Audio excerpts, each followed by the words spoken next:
نحمده ونصلي على رسوله الكريم أما بعد فأعوذ بالله من الشيطان الرجيم بسم الله الرحمن الرحيم ويستفتونك في النساء قل الله يفتيكم فيهن وما يتلى عليكم في الكتاب في يتامى النساء التي لا تؤتونهن ما كتب لهن وترغبون أن تنكحوهن والمستضعفين من البلدان وأن تقوموا لليتامى بالقسط وما تفعلوا من خير فإن الله كان به عليما صدق الله العظيم۔ السلام علیکم میرے بھائی اور بہنوں، آج ہم سورہ نساء کی آیت نمبر 127 سے شروع کریں گے۔ اللہ سبحانہ و تعالیٰ مجھے صحیح بیان کرنے اور پھر عمل کی توفیق عطا فرمائے اور آپ کو بھی۔ ان آیات میں رسول پاک صلی اللہ علیہ وآلہ وسلم سے صحابہ رضی اللہ تعالیٰ عنہم نے یتیم لڑکیوں کے بارے میں سوال کیا،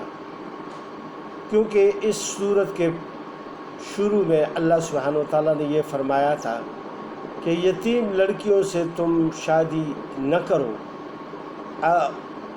اگر اس کا پورا مہر ادا نہ کر سکو اور اس کے پورے حقوق ادا نہ کر سکو۔ تو لوگوں نے اس ڈر کی وجہ سے کہ کہیں اس کی سزا میں ہم پکڑے نہ جائیں، تو انہوں نے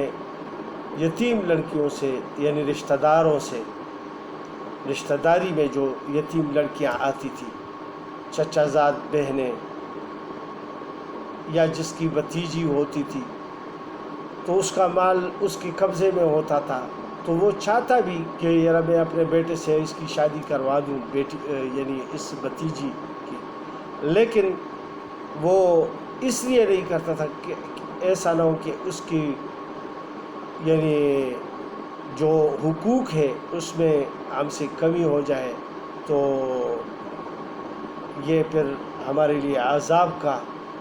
کی وجہ بن جائے گی۔ تو اس طرح تو کچھ عرصہ گزرا، پھر بعد میں کچھ لوگوں کو محسوس ہوا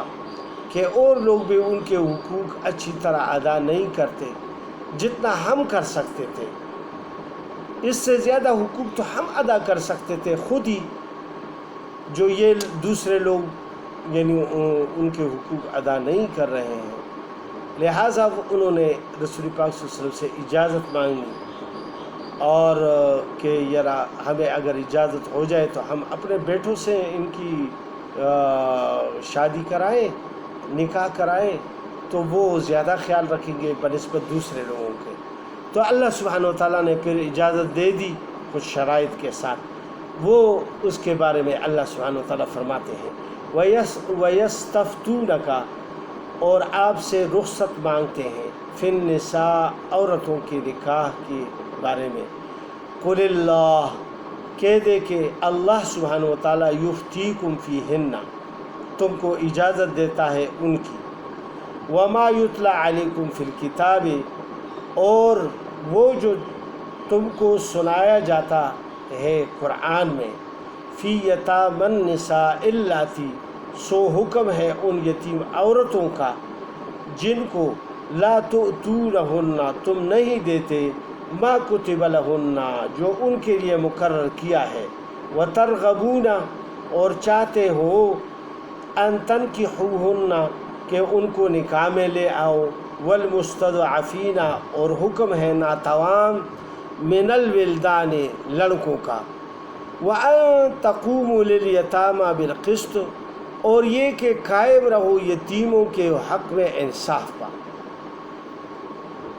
وَمَا تَفْعَلُوا مِنْ خَيْرٍ، اور جو کرو گے بھلائی کا کام، فإن اللہ کان بہ علیما، سو وہ اللہ کو معلوم ہے۔ یعنی اللہ پاک نے تو اجازت مرحمت فرما دی ہے، اب اس کا یہ مطلب نہیں ہے کہ تم ان کے ساتھ نکاح کر کے ان کے ساتھ یعنی ان کی حقوق کا خیال نہ رکھو، بلکہ اللہ پاک نے یہ فرما دیا کہ وَأَن تَقُومُوا لِلْيَتَامَى بِالْقِسْطِ، اور یہ کہ قائم رہو یتیموں کے حق میں انصاف پر۔ اس سے یہ سارا قصہ ختم ہو گیا کہ ان کے ساتھ بے انصافی پھر بھی نہیں کرنی، اچھائی کا معاملہ کرے۔ اگر تم نے کسی غیر سے شادی کی ہوتی، نکاح کیا ہوتا، تو ان کے ساتھ جس طرح تم اچھی طرح معاش کرتے اور ان کے ساتھ رہتے، تو اللہ پاک نے تم کو اجازت تو دے دی، لیکن یہ ہے کہ اب اس پر قائم رہو اور ان کے حقوق کی حق تلفی نہ کرو۔ اور پھر اللہ پاک نے یہ بھی فرما دیا، اور جو بھی تم اچھے کام کرو گے، ان کے ساتھ اچھے سلوک کرو گے، اللہ سبحانہ و تعالیٰ اس سے یعنی باخبر ہے، کیونکہ اللہ سبحانہ و تعالیٰ کو دل کے چھپے ہوئے رازوں کا اور سینے میں چھپے ہوئے رازوں کا تو پتہ ہے۔ پھر اللہ پاک فرماتے ہیں وَإِنِ امْرَأَةٌ خَافَتْ، اور اگر کوئی عورت ڈرے مِن بَعْلِهَا نُشُوزًا، اپنے خاون کے لڑنے سے، او اعراضًا یا جی بر جانے سے، فلا جناح علیہما، تو کچھ گناہ نہیں دونوں پر، ان یصلحا بینہما صلحا، کہ کر لے آپس میں کسی طرح صلح، والصلح خیر، اور صلح خوب چیز ہے، وَأُحْضِرَتِ الْأَنفُسُ الشُّحَّ، اور دلوں کے سامنے موجود ہے حرص، وَإِن تُحْسِنُوا وَتَتَّقُوا، اور اگر تم نیکی کرو اور پرہیزگاری کرو، فَإِنَّ اللَّهَ كَانَ بِمَا تَعْمَلُونَ خَبِيرًا، تو اللہ سبحانہ و تعالیٰ کو تمہارے سب کاموں کی خبر ہے۔ اس میں ایک اور بات کی طرف اشارہ فرمایا کہ اگر ایک آدمی ہے وہ نکاح کر لیتا ہے، لیکن اس کا مہر اتنا بھاری رکھ دیتا ہے کہ وہ ہر وقت پریشان ہوتا ہے، اور پھر وہ پریشانی کی عالم میں پھر اپنی بیوی پر بھی اتنی توجہ نہیں دیتا، ہر وقت بس ذہن پر وہ چیز سوار ہوتی ہے، تو وہ اس کی جو بیوی ہے وہ یہ چیز محسوس کر لیتی ہے کہ اس کو بہت تکلیف اس سے پہنچ رہی ہے کہ یہ جو میرا مہر ہے تو یہ بہت بھاری ہے، اور اسی وجہ سے یہ میرے ساتھ اتنا وہ خلوص سے یعنی پیش نہیں آ رہا ہے۔ تو یہ جو محسوس کر لے اور اچھی بیوی ہوتی ہے تو وہ چاہتی ہے کہ میرا شوہر مجھے پورا دھیان دے اور میرے ساتھ اچھا سلوک کرے، تو وہ اس کے لیے تیار ہو جاتی ہے کہ چلو میں کچھ مہر کا کچھ حصہ، آدھا حصہ یا چوتھائی حصہ یا تیسرا حصہ یہ معاف کر دیتا ہوں، لیکن چلو تم ٹینشن نہ لو اور اپنے اوپر اتنا بوجھ نہ سمجھو، میں آپ کی بیوی ہوں، اور اس کی یعنی تسلی کر دیتا ہے، اور اس کے بعد یعنی وہ اس کا یعنی جو رویہ ہے وہ ٹھیک ہو جاتا ہے، کیونکہ اس میں اللہ پاک نے دو باتیں ذکر فرمائی ہیں۔ ایک یہ کہ ان امرأۃ خافت من بعلها نشوزا، اگر کوئی عورت ڈرے اپنے خاون کے لڑنے سے، کیونکہ ٹینشن ہوگا تو پھر ہر وقت لڑائی جھگڑے ہوں گے، او اعراضا، یا جی بر جانے سے، اعراض اس کو کہتے ہیں کہ بس اس کی طرف آتا نہیں ہے اور نہ کوئی باتیں صحیح کرتا ہے، بس آ کر کوئی کھانا کھا لیا یا نہیں کھایا، کہیں باہر کھا لیا دوستوں کے ساتھ، اور آ کر بس اپنے بیڈ روم میں چلا گیا اور بچوں کے ساتھ بیوی کے ساتھ کوئی اچھا سلوک نہیں کرتا، تو یہ ان چیزوں سے اس پر بیوی پر اس کے اعراض ثابت یعنی ہو جاتا ہے کہ یہ تو بیوی کہتی ہے کہ مجھے تو یہ لفٹ ہی نہیں کرتا آدمی میرا جو شوہر ہے، یا ہر وقت جو جھگڑتا رہتا ہے، تو اس سے وجہ پوچھتی ہے بیوی، اچھی بیوی جو ہوتی ہے کہ کیا ہوا ہے تمہیں کہ یہ جو تم ایسی حرکتیں کر رہے ہو، تو وہ اگر صاف صاف کہہ دے کہ یار یہ تو میں اتنا تمہارے باپ نے تو میرے اوپر اتنا بوجھ ڈالا ہوا ہے کہ میرا تو دماغ ہی ہر وقت معاف رہتا ہے، تو اس وجہ سے بس میرے ذہن پر بہت زیادہ بوجھ ہے، تو وہ سمجھتی ہے، تو وہ بس کہتی ہے کہ چلو تم بوجھ نہ ڈالو اور بس اپنے اخلاق کو ٹھیک کر لو، میں کچھ نہیں ہے، یہ میں تمہاری بیوی ہوں اور تمہارے ساتھ ہی رہوں گی، لہذا میں اپنا آدھا مہر معاف کر دیتی ہوں یا چوتھائی معاف کر دیتا ہوں یا تیسرا حصہ یعنی 1/3 معاف کر دیتی ہوں۔ تو وہ اگر وہ کر لیتی ہے اور اس سے وہ خوش ہو جاتا ہے اور اس کی اچھائی یعنی وہ پھر اس کو لفٹ بھی کرتا ہے، اس کے ساتھ اچھے اخلاق سے بھی پیش آتا ہے، یعنی آدمی اچھا ہوتا ہے، لیکن یہ ہے کہ اس کے اوپر بوجھ تھا وہ ختم ہو جاتا ہے، تو وہ یعنی احسان کرنے لگ جاتا ہے۔ تو اللہ پاک نے اس ایسی حالت کو کیا فرمایا ہے، فلا جناح علیہما ان یصلحا بینہما صلحا، تو کچھ گناہ نہیں دونوں پر کہ کر لے آپس میں کسی طرح صلح، یعنی یہ صلح ہو گئی کہ چلو میں نے اتنا معاف کر دیا، والصلح خیر، اور صلح میں خیر رکھی ہے اللہ پاک نے، کیونکہ ان کے بال بچوں کا مسئلہ ہے، اگر طلاق واقع ہو جائے یا جدائی آ جائے تو پھر دونوں پریشان ہوں گے، بچے ہوں گے وہ بھی پریشان ہوں گے اور دونوں کی فیملی بھی پریشان ہوں گی، بہت بڑی پریشانی ہوتی ہے، لہذا اس سے بچنے کے لیے اگر یہ آپس میں یہ کوئی اس طرح معاملہ کر لے تو کوئی ایسی بات نہیں ہے۔ اور پھر اللہ پاک انسان کی وہ چیز بھی بتا رہے ہیں، وَأُحْضِرَتِ الْأَنفُسُ الشُّحَّ، اور دلوں کے سامنے موجود ہے ہرس، یعنی انسان حریص ہے، یہ مال و دولت اس کا پجاری ہے، اس کے دل میں اس چیز کی ایک محبت ہے، اور یہ جتنا بھی اس سے کوئی زیادہ لے گا تو بس اس کا دل جو ہے وہ ہر وقت خراب رہے گا، پھر جھگڑے لڑائیاں اور اعراض وغیرہ یہ تو پھر عام بات ہے۔ تو اللہ پاک نے یہ فرما دیا کہ یہ بیوی نے، اچھی بیوی نے ان کو یہ چیز دے دی اور کچھ اپنے مہر میں سے کچھ معاف فرما دیا، اور پھر اس کی وجہ سے اس کے اخلاق اچھے ہو گئے، لیکن یہ بھی اچھے آدمی کی نشانی ہوتی ہے کہ اس کی وجہ یہی ہوتی ہے، اگر کوئی اور وجہ ہے تو پھر اس سے تو کام نہیں بنے گا، کیونکہ اگر بیوی کے اخلاق ٹھیک نہیں ہیں تو پھر اس سے بات نہیں، اس کو اخلاق بھی اچھا کرنا چاہیے۔ اگر بیوی کے اخلاق اچھے نہیں ہیں، ہر وقت لڑائی جھگڑے کرتی ہے معمولی بات پر، یا کسی اس کے بس میں ایک چیز لانے کی نہیں ہے اور وہ مانگتی رہتی ہے، تو کہاں سے لائے؟ چوری کر کے، ڈاکہ کر کے لائے، یہ کون سی بات ہوئی؟ وہ تو تباہی ہے، کیونکہ آخرت کے لحاظ سے اگر کوئی چوری کرے گا یا ڈاکہ ڈالے گا یا رشوت لے گا یا کوئی کسی کے امانت میں خیانت کرے گا، حرام مال پیدا کرے گا اور اس کی خواہشوں کو پورا کرے گا، تو اپنے لیے تو آخرت کا تو وہ تباہی ہے، لہٰذا ایسی باتوں میں پھر عورتوں کی نہیں آنی چاہیے، اور ان کو چاہیے کہ شوہر کو چاہیے کہ اس کو کہے کہ بھئی تم اپنے اخلاق کو ٹھیک کر لو، میرے بس میں تو یہ تنخواہ مجھے مل رہی ہے یا یہ جو میں مزدوری کر کے لاتا ہوں وہ تمہیں تو ساری دے دیتا ہوں، اب میں اس میں کیا کروں؟ میں کہاں سے لاؤں؟ حرام تو میں نہیں کروں گا تمہارے لیے اور نہ اپنے بچوں کے لیے نہ کسی اور کے لیے، تو اس سے بچنے کے لیے پھر وہ اس سے کہتا ہے کہ اگر تم رہنا چاہتی ہو تو ٹھیک ہے، اگر نہیں چاہتے ہو تو بس۔ اسی طرح یعنی رسول پاک صلی اللہ علیہ وسلم نے بھی اپنی بیویوں کو فرمایا تھا کہ وہ جب زیادہ خرچہ مانگنے لگی اور دوسرے عورتوں کو دیکھنے لگی کہ وہ تو اچھے اچھے پوشاک اور کپڑے پہن رہی ہیں، کیونکہ غنیمتیں بہت زیادہ ہو گئی تھی جب رسول پاک صلی اللہ علیہ وسلم کی آخری زمانے میں، اور جنگیں ہوئی، اس میں فتوحات ہوئی اور اس میں کچھ مال غنیمت بہت زیادہ آ گیا، تو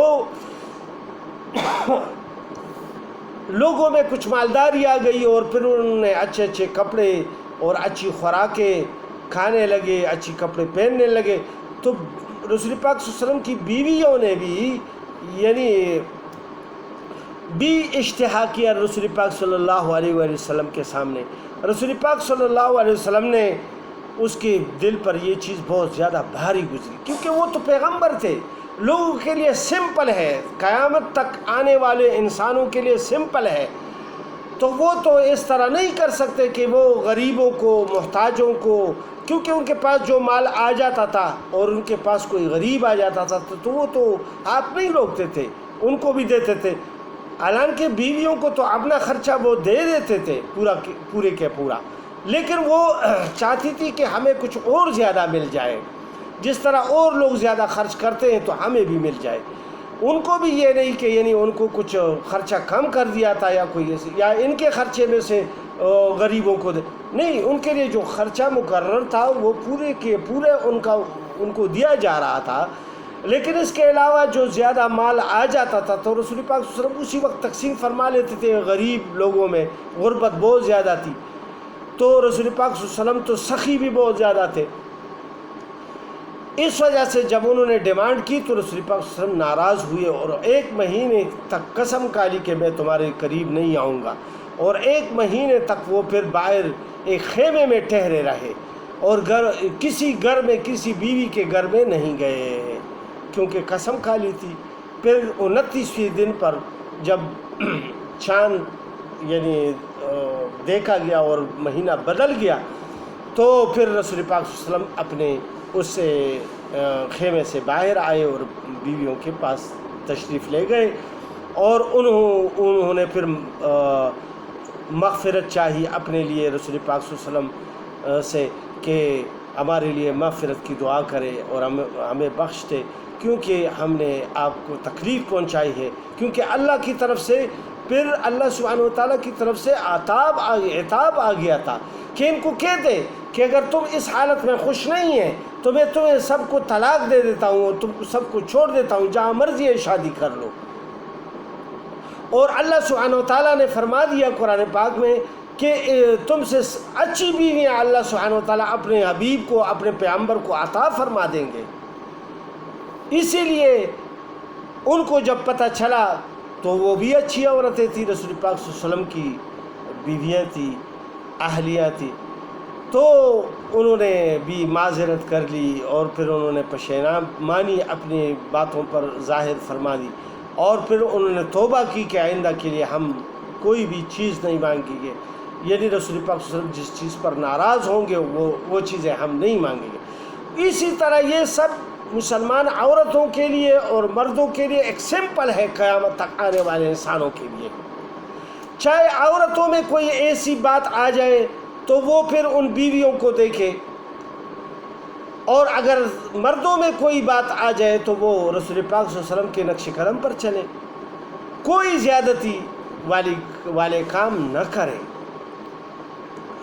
تو ادھر اللہ پاک نے فرمایا آخر میں، اس آیت کے آخر میں، وَإِن تُحْسِنُوا، اگر تم نیکی کرو گے، وَتَتَّقُوا، اور پرہیزگاری کرو گے، یعنی دونوں کو یہ اللہ پاک نے حکم فرمایا. فَإِنَّ اللَّهَ كَانَ بِمَا تَعْمَلُونَ خَبِيرًا، تو اللہ سبحانہ وتعالیٰ کو تمہارے سب کاموں کی خبر ہے. یعنی جو تم نیکی کا کام کرتے ہو، چاہے بیوی کرے یا شوہر کرے، تو وہ اللہ سبحانہ وتعالیٰ ان سے خبر رکھتے ہیں. پھر اللہ پاک فرماتے ہیں وَلَن تَسْتَطِيعُوا أَن تَعْدِلُوا، اور تم ہرگز برابر نہ رکھ سکو گے بین النساء، عورتوں کو، وَلَوْ حَرَصْتُمْ، اگرچہ اس کی حرص کرو. فَلَا تَمِيلُوا كُلَّ الْمَيْلِ، سو بالکل پھر بھی نہ جاؤ کہ ڈال رکھو، فَتَذَرُوهَا، ایک عورت کو، کالمعلقہ، جیسے ادھر میں لٹکتی ہو. یعنی اگر کسی کی دو بیویاں ہوں یا 3 اور 4 تک تو اجازت ہے ایک مسلمان کو شادی کرنے کی، 4 تک بیویاں ایک مرد رکھ سکتا ہے. تو کسی کی 2 بیویاں ہیں، کسی کی 3 ہیں، کسی کی 4 ہے، تو اللہ سبحانہ وتعالیٰ تو پیغمبر علیہ السلام کو خطاب فرما رہے ہیں، لیکن یہ سب امت کو سنا رہے ہیں کہ اگر تم ان کے درمیان میں انصاف سے کام کرو لیکن یہ بالکل ذرے ذرے کا حساب تو کوئی بھی نہیں کر سکتا، انسان تو اتنا کمپیٹنٹ ہے نہیں۔ وَلَن تَسْتَطِيعُوا أَن تَعْدِلُوا، تو اللہ پاک نے پہلے فرما دیا کہ تم ہرگز برابر نہ رکھ سکو گے کہ انصاف کرو بین النساء، عورتوں کے درمیان۔ ایسے بھی نہیں کہ ایک کو کلو دے دیا دوسرے کو ایک دڑی دے دیا، 2 کلو دے دیا، 3 کلو دے دیا، نہ دونوں کو 1 کلو دے دے، لیکن کسی میں کوئی چیز ایسی آ گئی، کسی میں کوئی تھوڑی سی بہتر آ گئی، وہ تو دکاندار نے ڈال دی ہے، آپ نے تو 1 کلو لے لی ہے، تو اس میں یہ برابری نہیں ہو سکتی۔ لہٰذا یا ایک کا مثال 2 تربوز لائے اور ایک تربوز ایک بیوی کا خراب نکلا، تو اس میں اس کا کیا بیچارے کا قصور ہے؟ وہ تو اللہ کی طرف سے بس ایسے ہے، تو وہ کہنے لگے گی کہ یار مجھے تو خراب تربوز دیا ہے، اور دوسرا کہے گی کہ میرا تو اچھا تھا۔ یہ ایسی باتوں کے بارے میں اللہ سبحانہ و تعالیٰ فرما رہے ہیں کہ معمولی باتیں جو ہوتی ہے یہ تم برابر نہیں کر سکو گے، کوئی بھی آدمی اس طرح نہیں کر سکتا ہے۔ لیکن اللہ سبحانہ و تعالیٰ نے پھر ایک بات فرما دی، فَلَا تَمِيلُوا وَلَوْ حَرَصْتُمْ، اگرچہ تم حرص اس بات کی کرو، فَلَا تَمِيلُوا كُلَّ الْمَيْلِ، سو بالکل پھر بھی نہ جاؤ، اگر ڈال رکھو فَتَذَرُوهَا كَالْمُعَلَّقَةِ، کہ ڈال رکھو ایک عورت کو جیسے ادھر میں لٹکتی، یعنی ایک کے پاس تو جاؤ ہی نہ، اور دوسرے کے پاس تو بس یہ دنیا کی نعمت ہے کہ سب اسی کے بس، کیونکہ وہ دل کی پسندیدہ ہے۔ نہیں، بیویاں دونوں ایک جیسے ہیں، چاہے تم ایک سے زیادہ محبت کرو، وہ دلی محبت الگ چیز ہے، لیکن احسان کے معاملے میں، عدل کے معاملے میں، یا لین دین کے معاملے میں، شب گزاری میں اور رہائش میں اور چیزوں میں، یہ سب برابر ہی رکھو گے۔ باقی دل کی حالت وہ انسان نہیں بدل سکتا کہ کس کے ساتھ زیادہ محبت ہے اور کس کے ساتھ، وہ زبردستی کوئی نہیں لا سکتا۔ اللہ سبحانہ وتعالیٰ پھر فرماتے ہیں کہ ایک کو ادھر اس طرح لٹکتی ہوئی چھوڑ دو اور دوسرے کے پاس جاتے رہو، تو یہ اچھی بات نہیں ہے، اس طرح نہیں کرنا چاہیے۔ وَإِن تُصْلِحُوا وَتَتَّقُوا، اور اگر اصلاح کرتے رہو اور پرہیزگاری کرتے رہو، فَإِنَّ اللَّهَ كَانَ غَفُورًا رَحِيمًا، اور پرہیزگاری کرتے رہو تو اللہ بخشنے والا مہربان ہے۔ وَإِن تَفَرَّقَا يُغْنِ اللَّهُ كُلًّا مِّن سَعَتِهِ، اور اگر دونوں جدا ہو جائے تو اللہ سبحانہ و تعالیٰ ہر ایک کو بے پرواہ کر دے گا اپنی کشائش سے۔ اس میں آخری درجہ بیان فرما دیا بس انسان کو، کہ اگر کوئی بھی بات نہیں بنتی، آدمی ہے وہ بہت صلح پسند ہے لیکن بیوی نہیں مانتی، بس ہر ایک بات پہ جھگڑا، برابری بھی رکھنے کی کوشش کرتا ہے آدمی، لیکن بیوی بس کہتی ہے کہ نہیں تم میرے ساتھ زیادتی کرتی ہو، بس سراسر ایسے ہی خواہ اڑی ہوئی ہے، تو بس ایسی بات میں پھر کیا ہوتا ہے؟ طلاق واقع ہو جائے گی، جدائی واقع ہو جائے گی۔ یا اگر شوہر زیادتی کرتا ہے، اس بیوی کو لفٹ ہی نہیں دیتا، وہ دوسری کے پاس سب کچھ لے کے جاتا ہے، تو وہ دوسری بیوی کہہ سکتی ہے کہ اگر تم مجھے پال نہیں سکتے، مجھے کچھ دے نہیں سکتے، مجھے اس کے برابری میں رکھ نہیں سکتے، تو پھر مجھے چھوڑ دو کہ میں اپنی راہ لوں اور تم اپنا راہ لو، بس اس کو رکھ لو، ٹھیک ہے۔ تو یہ دونوں باتیں ہیں۔ اللہ پاک نے اس میں یہی فرما دیا، وَإِن يَتَفَرَّقَا يُغْنِ اللَّهُ كُلًّا مِّن سَعَتِهِ، اور اگر دونوں جدا ہو جائیں، یعنی ایسی حالت میں کہ وہ بن نہ پائے دونوں میں، تو پھر كُلًّا مِّن سَعَتِهِ، تو اللہ سبحانہ وتعالیٰ دونوں کو یعنی کر دیں گے بے پرواہ۔ اس کو کوئی اگر شادی دوسرا کرنا چاہے تو کر لے گا، اور اس کو کوئی اچھا شوہر مل جائے گا، اس کو کوئی اچھی بیوی مل جائے گی اس کی طبیعت کی، تو یہ بس پھر اس سے بات نہیں بنتی، ہر وقت جھگڑے فساد نہیں ہونے چاہیے۔ اللہ سبحانہ وتعالیٰ فرماتے ہیں کہ پھر اچھائی سے تم جدائی اختیار کر لو، یہ نہیں کہ جھگڑے اور فساد اور اس کے عدالتوں اور اس کا چکر کاٹتے ہوئے اور 2 فیملیز کو خواہ اتنے انگیج کرو کہ وہ دشمنی پر اتر آ جائے اور اس میں موت واقع ہو جائے اور قتل و غارتگری شروع ہو جائے، جہاں تک نہ لے جاؤ اپنے رشتوں کو۔ وَكَانَ اللَّهُ وَاسِعًا حَكِيمًا، اور اللہ سبحانہ و تعالیٰ کوشش والا، تدبیر جاننے والا ہے۔ اللہ سبحانہ و تعالیٰ ہر ایک انسان کو اپنی استطاعت کے مطابق پھر وہ چیزیں عطا فرما دیں گے اور دے دیتے ہیں جو وہ چاہتے ہیں۔ اللہ سبحانہ و تعالیٰ ہم سب کو ان پر عمل کی توفیق عطا فرمائے۔ وما علینا الا البلاغ۔ السلام علیکم ورحمۃ اللہ وبرکاتہ۔